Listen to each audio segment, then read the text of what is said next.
Hello students, मैं वसीम अकरम WhatsApp में आपका स्वागत करता हूं। स्टूडेंट्स, आज के लेक्चर में हम लोग पढ़ने वाले हैं SKMU दुमका यानी कि सिंधु कानू मुर्मू यूनिवर्सिटी दुमका का यूजी सेमेस्टर 1 का एक सब्जेक्ट आता है SEC 1। SEC मतलब होता है स्किल इनहेंसमेंट कोर्स और उसी में सेमेस्टर 1 के लिए पढ़ रहा है, इसीलिए SEC 1 कहलाता है। सब्जेक्ट का नाम है introduction to computer and IT। क्या है? Introduction to computer and IT यानी कि कंप्यूटर के बारे में पढ़ेंगे। और इसका टॉप क्या है? तो चैप्टर का नाम है इंट्रोडक्शन टू MS ऑफिस। तो दोस्तों, हम लोग इसमें MS ऑफिस के बारे में ऑब्जेक्टिव क्वेश्चन देखेंगे। याद रखिएगा, लेक्चर 2 है, मतलब पहला लेक्चर थ्योरी होता है, दूसरा लेक्चर हमारा होता है ऑब्जेक्टिव। तो MS ऑफिस से रिलेटेड हम लोग क्या करेंगे? ऑब्जेक्टिव देखेंगे। चूंकि यह पेपर जो है पूरा आपका ऑब्जेक्टिव मोड में होता है, इसीलिए हम लोग इसमें आज के लेक्चर में हम लोग ऑब्जेक्टिव करने वाले हैं टॉप 50 क्वेश्चन, जिसमें सबसे पहला क्वेश्चन है आपका कि MS वर्ड का मुख्य उपयोग किसके लिए होता है? बताइएगा, MS वर्ड का जो है मुख्य उपयोग आप किसके लिए करते हैं? MS वर्ड जो है वर्ड लेटर वगैरह लिखने के लिए यानी वर्ड प्रोसेसिंग के लिए हम लोग करते हैं। MS वर्ड का इस्तेमाल हम लोग किसके लिए करते हैं? वर्ड प्रोसेसिंग के लिए करते हैं। तो ध्यान रखिएगा, वर्ड प्रोसेसिंग के लिए किया जाता है। नेक्स्ट क्वेश्चन देखिएगा, MS वर्ड किस प्रकार का सॉफ्टवेयर है? MS वर्ड जो है, बताए थे ना, MS वर्ड खुद एक एप्लीकेशन है ना, इसका फिक्स काम है। MS वर्ड जो है फिक्स काम होता है, इसीलिए इसको हम लोग बोलते हैं एप्लीकेशन सॉफ्टवेयर। बात समझे? MS वर्ड बोलिए, MS पावर पॉइंट बोलिए, MS एक्सेल बोलिए, ये सभी एप्लीकेशन है, इसीलिए हम लोग इसको एप्लीकेशन सॉफ्टवेयर कहते हैं, क्योंकि इन सभी का अपना अपना फिक्स काम है, इसीलिए क्या कहते हैं इसको? Application software. जैसे व्हाट्सएप, फेसबुक, उसी तरह से MS Excel, MS Word, MS PowerPoint है। ठीक है, चलिए नेक्स्ट क्वेश्चन देखिएगा, MS वर्ड में फाइल किस एक्सटेंशन से सेव होती है? MS वर्ड में जो है फाइल, उसका एक्सटेंशन होता है .doc। ठीक है, क्या होता है? .docx। एक्स भी पढ़ते हैं लेकिन .doc भी पढ़ते हैं शॉर्ट में। तो याद रखिएगा, MS वर्ड का एक्सटेंशन क्या है? .doc। ठीक है, और ये MS एक्सेल का है XLS। MS एक्सेल का क्या है? XLS। और .ppt क्या है? ये प्रेजेंटेशन का है, पावर पॉइंट का है। अगला क्वेश्चन, किसी भी दस्तावेज डॉक्यूमेंट्स को सेव करने के लिए कौन सा विकल्प उपयोग होता है? किसी भी डॉक्यूमेंट्स को अगर सेव करना है तो स्वाभाविक बात है ना, तो उसके लिए सेव का इस्तेमाल होगा, सेव करना। ठीक है, नेक्स्ट क्वेश्चन देखिएगा, हाँ, टेक्स्ट कॉपी करने के लिए शॉर्टकट कुंजी। कॉपी करने के लिए देखिए, शॉर्टकट की फॉर कॉपिंग टेक्स्ट। तो कॉपी करने के लिए आपको हमने पढ़ाया था थ्योरी में, तो कॉपी करने के लिए कंट्रोल सी का इस्तेमाल हम लोग करते हैं। किसका? कंट्रोल सी का इस्तेमाल हम लोग करते हैं। ठीक है, और उसको पेस्ट करने के लिए मतलब चिपकाने के लिए हम लोग कंट्रोल बी का इस्तेमाल करते हैं। और कट करने के लिए मतलब वहां से हटा के दूसरे जगह ले जाने के लिए हम लोग कंट्रोल एक्स का इस्तेमाल करते हैं। और कंट्रोल ए का होता है मतलब कि सेलेक्ट ऑल। ठीक है, सभी को जो अगर सेलेक्ट करना है एक साथ में जितने भी चीज है तो उसको करते हैं कंट्रोल ए। ठीक है, चलिए आगे देख लेते हैं, पेस्ट करने की शॉर्टकट कुंजी क्या है? किसी भी चीज को पेस्ट करने की, चिपकाने की, जैसे कि इस पेन को मैंने कॉपी कर लिया लेकिन यहाँ पर लाना है, चिपकाना है, तो क्या करेंगे? यहाँ ला के कंट्रोल वी दबाएंगे। कंट्रोल वी दबाने के बाद ये यहाँ पर भी आ जाएगा इसका कॉपी, यानी 2 पेन हो जाएगा मेरे पास। तो कंट्रोल बी को कहते हैं पेस्ट करना। कंट्रोल बी मतलब होता है पेस्ट करना। ठीक है, उसी तरह से देखिए यहाँ पर कंट्रोल एस हो गया सेव करना, और कंट्रोल पी हो गया प्रिंट करना। ठीक है, तो ये सभी चीजें आप याद रख लीजिएगा एक्स्ट्रा। कंट्रोल पी क्या हो गया? प्रिंट करना। किसी भी चीज को प्रिंट करने के लिए कंट्रोल पी का इस्तेमाल करते हैं। और कंट्रोल एस, ये सब लिख लीजिएगा। कंट्रोल एस मतलब होता है सेव करना, कंट्रोल सी मतलब होता है कॉपी करना, और कंट्रोल बी मतलब होता है पेस्ट, चिपकाना। और यहाँ पर कंट्रोल ए है सेलेक्ट ऑल, यानी सभी चीजों को एक साथ सेलेक्ट करने के लिए कंट्रोल ए का इस्तेमाल करते हैं। तो ये चीजें ध्यान रखिएगा। उसी तरह से कंट्रोल एक्स होता है कट, तो ये चीजें याद रख लीजिएगा। नेक्स्ट क्वेश्चन देखते हैं, किसी भी डॉक्यूमेंट्स प्रिंट करने की शॉर्टकट कुंजी क्या है? आपको बताए थे अभी थोड़ी देर पहले कि डॉक्यूमेंट्स को अगर हम लोग प्रिंट करना चाहते हैं तो उसके लिए कंट्रोल पी दबाएंगे, क्योंकि देखिए यहाँ पर प्रिंट का सिंबल क्या है? Control P. ठीक है, तो किसी भी चीज को, किसी भी डॉक्यूमेंट्स को अगर प्रिंट करना, जैसे ही आप कंट्रोल पी दबाते हैं, कंट्रोल के बाद पी दबाते हैं, तो आपका डॉक्यूमेंट जो है वो प्रिंट होने के लिए खुल जाएगा, प्रिंट विंडोज खुल जाएगा। बात समझिए? तो कंट्रोल पी होता है पेस्ट करना, सॉरी, कंट्रोल पी होता है प्रिंट करना। चलिए, तो ये चीजें आप समझ गए होंगे। इसमें और सारा चीज है, जैसे कि कंट्रोल ओ होता है ओपन करना, कंट्रोल एन होता है न्यू के लिए, यानी कि नया सीट अगर आपको बनाना है तो कंट्रोल एन। कंट्रोल डी होता है कि ऊपर की चीजों को अगर नीचे लाना है, मतलब ऊपर में जो चीज दिख रहा है उसी चीज को नीचे कॉपी करके लाना है, तो उसको बोलते हैं कंट्रोल डी, यानी कि डुप्लीकेट के लिए, यानी डुप्लीकेट बनाना है ऊपर का चीज। मान के चलिए यहाँ पर एक ऐसे प्लस है, तो आप नीचे अगर प्लस लाना चाहते हैं तो नीचे आकर के कंट्रोल डी दबा दीजिए, तो वो प्लस नीचे भी आ जाएगा। और नीचे लाना चाहते हैं प्लस को तो नीचे और दबा दीजिए कंट्रोल डी, वो डुप्लीकेट और बनता जाएगा। जितना बार कंट्रोल डी दबाइएगा नीचे डुप्लीकेट बनेगा। और राइट साइड में अगर डुप्लीकेट बनाना है तो कंट्रोल आर दबाइएगा तो राइट साइड में डुप्लीकेट बनेगा। मतलब इसका डुप्लीकेट बनाना है तो आपको यहाँ पर राइट साइड में डुप्लीकेट बनाना है, कंट्रोल आर दाबते चलिए, राइट साइड में डुप्लीकेट बन जाएगा। तो ध्यान रखिएगा कंट्रोल आर। इन सभी चीजों को पढ़ा रहा ताकि आपको जो है अच्छे तरीके से समझ में आए।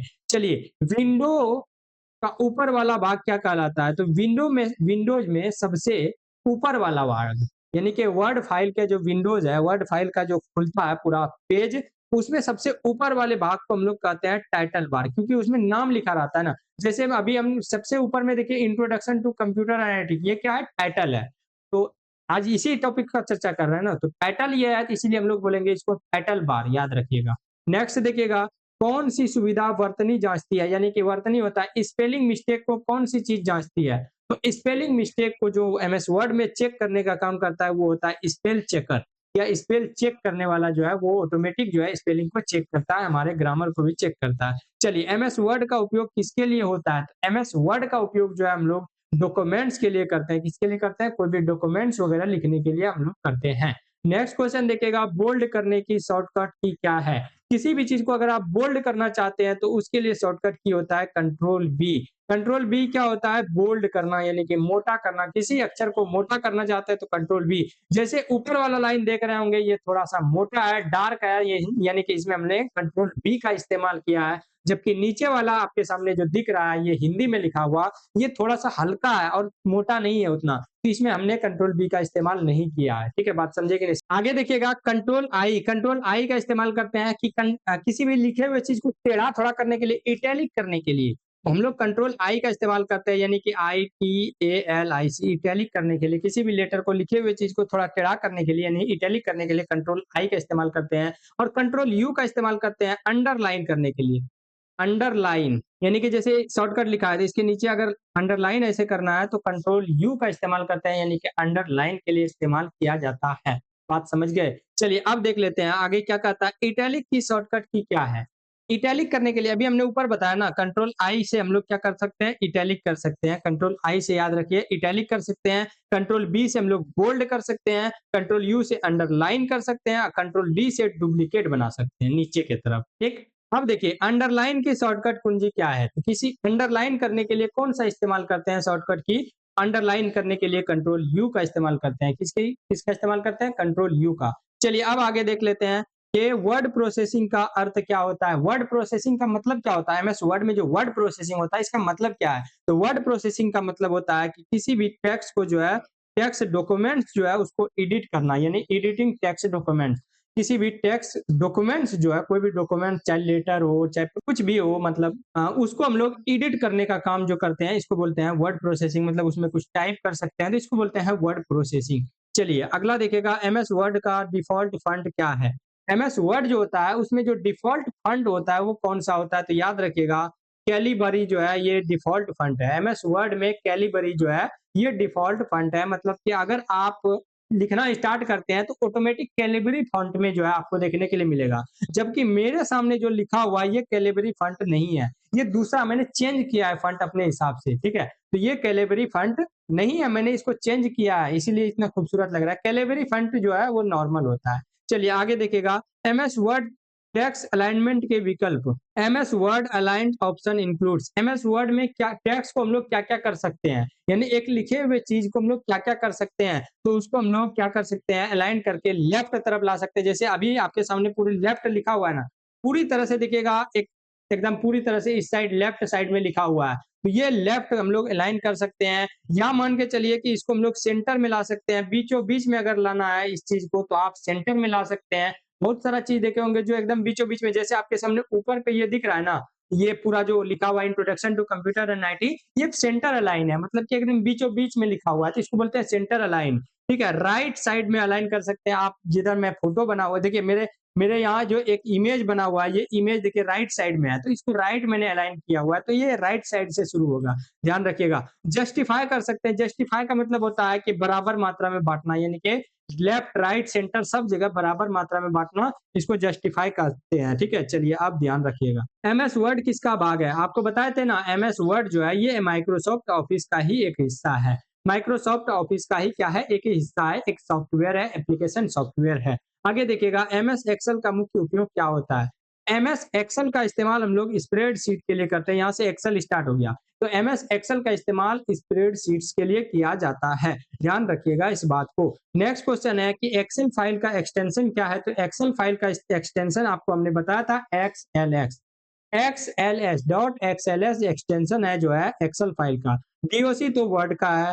PPT जो है ये किसका है? PPT जो है पावर पॉइंट का है, और टेक्स्ट जो है नोटपैड का है। चलिए आगे ध्यान दीजिएगा, रो और कॉलम मिलने से क्या बनता है? आपको हमने बताया था ना, इस तरह से रो आया, इस तरह से कॉलम बना, दोनों को मिलने के से बाद हम लोग क्या कहते हैं, इसको सेल कहते हैं। क्या कहते हैं? सेल कहते हैं। ध्यान रखिएगा इस बात को, इसको हम लोग सेल कहते हैं। आगे देखिएगा, एक्सेल में क्षैतिज रेखाएं यानी हॉरिजॉन्टल जो लाइन है, लेटा हुआ लाइन है, उसको क्या कहते हैं? एक्सेल में जो लेटा हुआ लाइन है ना, उसको हम लोग कहते हैं रोज। क्या कहते हैं? रोज कहते हैं। ध्यान रखिएगा इस बात को, फिर लेटा हुआ लाइन को रो कहते हैं और खड़ी लाइन को कॉलम कहा जाता है। आगे देखिएगा, एक्सेल में लंबवत रेखा यानी कि खड़ी लाइन जो है, हॉरिजॉन्ट वर्टिकल लाइन जो है, वर्टिकल लाइन उसको हम लोग क्या कहते हैं? तो वर्टिकल लाइंस को हम लोग कॉलम्स कहते हैं। तो ये बात ध्यान में रखिएगा। आगे देखिएगा, वर्कशीट के समूह को क्या कहते हैं? यानी कि वर्कशीट, बहुत सारा वर्कशीट अगर एक साथ रखा जाए, बहुत सारा वर्कशीट को अगर एक साथ रखा जाए तो उसको हम लोग क्या कहते हैं? तो उसको हम लोग कहते हैं वर्क बुक।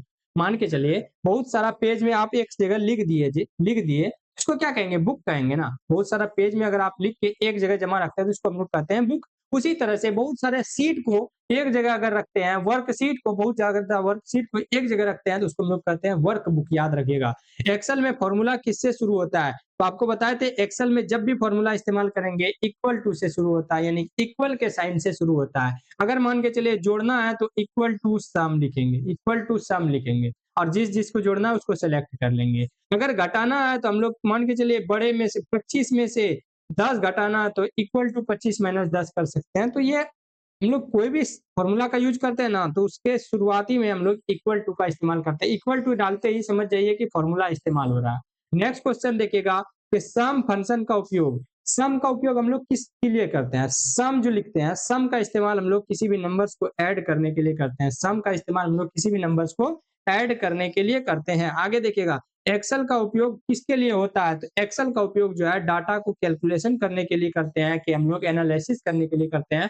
तो ध्यान रखिएगा, डेटा कैलकुलेशन के लिए जो हम लोग किसका इस्तेमाल करते हैं? एमएस एक्सेल का इस्तेमाल करते हैं। आगे देखिएगा, चार्ट का उपयोग, चार्ट का उपयोग जो है क्यों किया जाता है? तो चार्ट का उपयोग जो है ग्राफिकल रिप्रेजेंटेशन के लिए, ताकि आपको ग्राफ अच्छे से समझ में आ सके। कोई चीज आपको समझाना है ना, तो उसको ग्राफ के जरिए समझाएंगे। मान के चलिए मैंने एक बात बोला कि आपने, आपका जो पैसा है मंथली खर्चा, 20% आप एजुकेशन में देते हैं, 30% आप जो है फिजूल खर्ची, और 40% जो है आप मान के चलिए कि खाने पीने में, खाना वगैरह में, और 10% जो बचा हुआ है वो अपने पॉकेट मनी के लिए इस्तेमाल करते हैं। तो इसको हम लोग एक चार्ट के जरिए अच्छे तरीके से इस तरह से बांट सकते हैं, ठीक है, कि ये जो है 20% एजुकेशन में दे रहे हैं, 30% इधर दे रहे हैं, 40% इधर दे रहे हैं, 10% इधर दे रहे हैं। अच्छे तरीके से हम लोग इसको रिप्रेजेंट कर सकते हैं, यानी कि ग्राफिकल रिप्रेजेंटेशन ऑफ डाटा, यानी कि डाटा को ग्राफिकल तरीके से रिप्रेजेंट करने के लिए हम लोग चार्ट का इस्तेमाल करते हैं। आगे देखिएगा, स्प्रेडशीट में क्या होते हैं?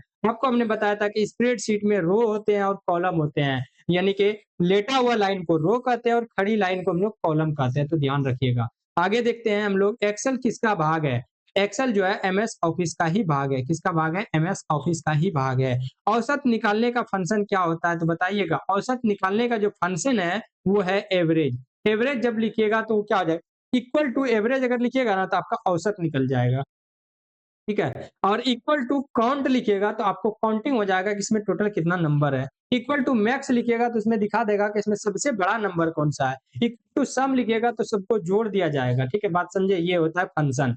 आगे देखिएगा, काउंट फंक्शन का इस्तेमाल क्या होता है? तो इक्वल टू काउंट का मतलब हो गया काउंटिंग करना, यानी कि नंबर्स को काउंटिंग किया जा सकता है इसके द्वारा, कि इसमें टोटल कितना क्वेश्चन है, इसमें टोटल इसका यानी कि इसमें टोटल, मान के चलिए आपके स्कूल का एक पूरा डाटा बना हुआ है, एक्सेल शीट बना हुआ है, जानना है कि इसमें कितना स्टूडेंट का एडमिशन हुआ, तो इक्वल टू काउंट करके देखिएगा, आपको दिख जाएगा कि इसमें यार 50 स्टूडेंट का एडमिशन है क्लास 1 में, 60 का है क्लास 2 में। तो इस तरह से हम लोग काउंटिंग कर सकते हैं काउंट फंक्शन के द्वारा। एक्सेल वर्कशीट में क्या होते हैं? तो एक्सेल वर्कशीट में सेल्स होते हैं। क्या होते हैं? सेल्स होते हैं। यानी जहाँ पर रो और कॉलम मिलते हैं उसको हम लोग सेल कहते हैं। ध्यान दीजिएगा, एक्सेल में डेटा कहाँ संग्रहित होता है? एक्सेल में डेटा जो है वो कहाँ जमा होता है? कोई भी चीज़ को हम लोग कहाँ लिखते हैं? वो सेल के अंदर लिखते हैं। हर एक सेल में हम लोग कुछ-कुछ लिख सकते हैं। लिखने का काम जो है वो हम लोग सेल में करते हैं। आगे देखिएगा, एक्सेल फाइल सेव करने का शॉर्टकट की। कोई भी फाइल को अगर आपको सेव करना है तो कंट्रोल एस दबाना पड़ेगा भैया। कोई भी फाइल को अगर आपको सेव करना है तो कंट्रोल एस दबाना पड़ेगा। किसी भी फाइल को प्रिंट करना है तो कंट्रोल पी दबाना पड़ेगा। किसी भी चीज़ में नए चीज़ बनाना है, मतलब कि नया शीट अगर बनाना है, कंट्रोल एन करना पड़ेगा। मान के चलिए कोई चीज़ ओपन करना है, ठीक है? तो कंट्रोल ओ दबाना पड़ेगा। तो ध्यान रखिएगा। आगे देखते हैं, एमएस पावर पॉइंट का उपयोग। पावर पॉइंट का इस्तेमाल हम लोग क्यों करते हैं? तो प्रेजेंटेशन के लिए हम लोग पावर पॉइंट का इस्तेमाल करते हैं। तो ये बातें आप ध्यान में रखिएगा। पावर पॉइंट का एक्सटेंशन क्या है? तो पावर पॉइंट का एक्सटेंशन है डॉट पीपीटी। एक्स ऐसे दे सकते हैं, कोई दिक्कत नहीं, एक्स नहीं भी दीजिएगा चलेगा। पावर पॉइंट का जो है एक्सटेंशन डॉट पीपीटी है और डॉट डॉक जो है एमएस वर्ड का है, डॉट एक्सएलएस एक्सेल फाइल का है। चलिए आगे देखते हैं कि प्रेजेंटेशन में क्या होते हैं। तो प्रेजेंटेशन में स्लाइड्स होते हैं। क्या होते हैं? स्लाइड्स होते हैं। ठीक है, स्लाइड्स जैसे ये अभी हम एक दूसरे स्लाइड्स चेंज कर रहे हैं, मतलब ये जो आपके सामने दिख रहा है पूरा, ये एक स्लाइड है। चलिए, स्लाइड शो का उपयोग किसके लिए करते हैं? तो स्लाइड शो का उपयोग हम लोग जो है डिस्प्ले प्रेजेंटेशन के लिए, यानी कि प्रेजेंटेशन को दिखाने के लिए हम लोग स्लाइड शो का इस्तेमाल करते हैं। ठीक है, स्लाइड शो का इस्तेमाल हम लोग प्रेजेंटेशन को दिखाने के लिए करते हैं। नेक्स्ट देखिएगा, पावर पॉइंट में एनिमेशन का क्या अर्थ है? तो पावर पॉइंट में एनिमेशन का अर्थ है कि हम लोग एनिमेशन के थ्रू किसी भी चीज को मूव करा सकते हैं। तो मूवमेंट इफेक्ट ऑन ऑब्जेक्ट, किसी भी ऑब्जेक्ट को हम लोग मान के चलिए कि पावर पॉइंट में ये दे सकते हैं कि यहाँ से कोई चीज उठ के जो है यहाँ चला आए, ऑटोमेटिक एकदम डिजाइन के तरह से बनते हुए। एक तीर मान के चलिए यहाँ से छोड़े और यहाँ पर चला आए, तो ये भी एनिमेशन आप कर सकते हैं एमएस पावर पॉइंट में। तो ये क्या हो गया? किसी भी ऑब्जेक्ट के मूवमेंट को ही हम लोग एनिमेशन कहते हैं। नेक्स्ट देखिएगा, स्लाइड लेआउट किसको नियंत्रित करता है? लेआउट याद रखिए, ये हमेशा किसी भी लिखे हुए चीज को या किसी ऑब्जेक्ट को, इमेज वगैरह को, फोटो वीडियो को हम लोग क्या कर सकते हैं? उसको अरेंजमेंट कर सकते हैं। इसी को हम लोग स्लाइड लेआउट कहते हैं। जैसे हमने अभी अपने इसको सजाया है ना बहुत अच्छे तरीके से, देखिए पूरा एक साइड में, लेफ्ट साइड में इसको सजाया हुआ है, तो इसको हम लोग स्लाइड लेआउट कहते हैं। आगे देखिएगा, transition effect is used between. Transition जो है कहाँ पर इस्तेमाल करते हैं? तो ट्रांजिशन इफेक्ट हम लोग इस्तेमाल करते हैं एक स्लाइड, दो स्लाइड के बीच में, मतलब एक स्लाइड से दूसरे स्लाइड में जाने के लिए जो है हम लोग क्या करते हैं? ट्रांजिशन इफेक्ट का इस्तेमाल करते हैं। तो स्लाइड्स के बीचों बीच में जो है हम लोग ट्रांजिशन इफेक्ट का इस्तेमाल करते हैं। आगे देखिएगा, प्रेजेंटेशन का उपयोग जो है वो किसके लिए होता है? तो प्रेजेंटेशन का उपयोग चाहे मीटिंग है, चाहे लेक्चर वगैरह है पढ़ाने के लिए, या कहीं पर प्रेजेंटेशन देने के लिए हम लोग जो है इसका इस्तेमाल करते हैं। मीटिंग्स वगैरह हो गया, इन सभी चीजों में इस्तेमाल किया जाता है। नेक्स्ट क्वेश्चन देखिएगा, पावर पॉइंट किसका भाग है? तो आपको पता है कि पावर पॉइंट जो है एमएस ऑफिस का ही भाग है। पावर पॉइंट जो है एमएस ऑफिस का ही भाग है। स्लाइड मास्टर का उपयोग बताइए। स्लाइड मास्टर का उपयोग होता है फॉर्मेटिंग ऑन स्लाइड्स के लिए, यानी कि मास्टर सुने होंगे, मास्टर की मतलब ऐसा चाबी जिससे सब ताला खुल जाए, तो इसको बोलते हैं मास्टर की। उसी तरह से हर एक स्लाइड में अगर कुछ चेंजिंग करना है ना एक साथ, इसको बोलते हैं स्लाइड मास्टर। हर एक स्लाइड में अगर आपको कुछ चेंजिंग करना है तो इसको बोलते हैं स्लाइड मास्टर। जैसे मैं आपके सामने दे रहा हूँ एग्जांपल, ये जो ऊपर में आपको दिख रहा है रेड कलर में जो है व्हाइट कलर का लिखा हुआ, ये मैं हर स्लाइड में नहीं लिखता हूँ। क्वेश्चन अलग अलग जो है वो हर स्लाइड में लिखता हूँ, लेकिन ऊपर में जो बना हुआ है वो हर स्लाइड में नहीं लिखता हूँ, वो मैं स्लाइड मास्टर में लिख दिया हूँ। हर एक स्लाइड में ऑटोमेटिक वो आ जाता है। बात समझे? नीचे आप जो मेरे सामने यहाँ पर नीचे जो है फोटो एक देख रहे होंगे, ठीक है, इस फोटो को ध्यान से देखिए, तो हर एक स्लाइड में आपको देखने के लिए मिलेगा। ये मैं स्लाइड मास्टर में लिख चुका, स्लाइड मास्टर में ये फोटो लगाया हूँ, इसलिए ये हर स्लाइड में आपको देखने के लिए मिलता है। तो कहने का मतलब है, स्लाइड मास्टर का मतलब होता है कि हर एक स्लाइड को फॉर्मेटिंग एक साथ कर सकते हैं। ठीक है, चलिए आगे देखते हैं। स्लाइड में चित्र जोड़ने के लिए क्या करते हैं? तो स्लाइड में अगर आपको चित्र जोड़ना है, इमेज जोड़ना है, तो उसके लिए आप इंसर्ट कीजिएगा, इंसर्ट टैब का इस्तेमाल कीजिएगा। ठीक है, चित्र जोड़ना है या वीडियो जोड़ना है या कोई भी चीज जोड़ना है तो इंसर्ट टैब का इस्तेमाल कीजिएगा। आगे देखिएगा, प्रेजेंटेशन की पहली स्लाइड क्या कहलाती है? प्रेजेंटेशन की जो पहली स्लाइड है उसको हम लोग क्या कहते हैं? तो प्रेजेंटेशन की पहली स्लाइड को हम लोग टाइटल स्लाइड कहते हैं, यानी कि जो सबसे, अभी देखिए ये पढ़ा रहा हूँ, तो ये जो सबसे पहला स्लाइड है, किसी भी लेक्चर का ये पहला स्लाइड होगा ना, तो इसको हम लोग टाइटल स्लाइड कहते हैं, ठीक है? प्रेजेंटेशन का जो पहला स्लाइड है, इसको हम लोग क्या कहते हैं? टाइटल स्लाइड कहते हैं। आगे देखिएगा, पावर पॉइंट का मुख्य उपयोग कहाँ पर करते हैं? तो पावर पॉइंट का मुख्य उपयोग जो है विजुअल रिप्रेजेंटेशन को, यानी रिप्रेजेंटेशन को जो है ऑडियंस को दिखाने के लिए हम लोग इसका इस्तेमाल करते हैं। आगे देखिएगा, स्लाइड शॉर्टर व्यू में दिखता है। ऑल स्लाइड्स टुगेदर, यानी स्लाइड शॉर्टर व्यू जो होता है, इसमें एक फंक्शन है स्लाइड शॉर्टर व्यू, उसमें हर एक स्लाइड जो है एक ही साथ दिख जाता है। अगर आप 50 स्लाइड बनाए ना, तो यहाँ पर यहाँ पर यहाँ पर यहाँ पर यहाँ पर यहाँ पर यहाँ पर यहाँ पर यहाँ पर ऐसे सब 50 स्लाइड दिख जाएगा। इसको बोलते हैं स्लाइड शॉर्टर व्यू, ठीक है? तो ध्यान रखिएगा। मल्टीमीडिया प्रेजेंटेशन में शामिल क्या क्या है? मल्टीमीडिया प्रेजेंटेशन में क्या क्या शामिल होता है? तो मल्टीमीडिया प्रेजेंटेशन में वीडियो भी कर सकते हैं ऐड, ऑडियो को ऐड कर सकते हैं, इमेज को ऐड कर सकते हैं, या किसी टेक्स्ट को ऐड हम लोग कर सकते हैं। आपके सामने ही टेक्स्ट और इमेज तो दिया हुआ है ना। चलिए अगला देखिएगा, सबसे लास्ट क्वेश्चन, स्लाइड शो शुरू करने के लिए क्या शॉर्टकट किया है? तो किस स्लाइड शो को शुरू करने के लिए, किसी भी स्लाइड शो शुरू करने के लिए जो शॉर्टकट किया है वो है F5। जो आपके कीबोर्ड में F5 है, अगर आप उसको दबाते हैं तो आपका स्लाइड शो जो है वो शुरू हो जाता है। तो दोस्तों ये था आज का हमारा कहने का मतलब है lecture, introduction to computer and IT का टॉप 50 क्वेश्चंस। इसको हमने बहुत अच्छे तरीके से पढ़ा, और ये ज्यादातर क्वेश्चन जो है एमएस ऑफिस से रिलेटेड, यानी कि वर्ड, एक्सेल, पावर पॉइंट, इन सभी चीजों से रिलेटेड था। उम्मीद करते हैं कि आपका कॉन्सेप्ट इन चीजों से क्लियर हो गया होगा। अगर आपने थ्योरी नहीं देखा है तो थ्योरी जाकर के पहले देखिए, उसके बाद ऑब्जेक्टिव देखिएगा तो आपका बहुत बेहतरीन अंदाज में बन जाएगा।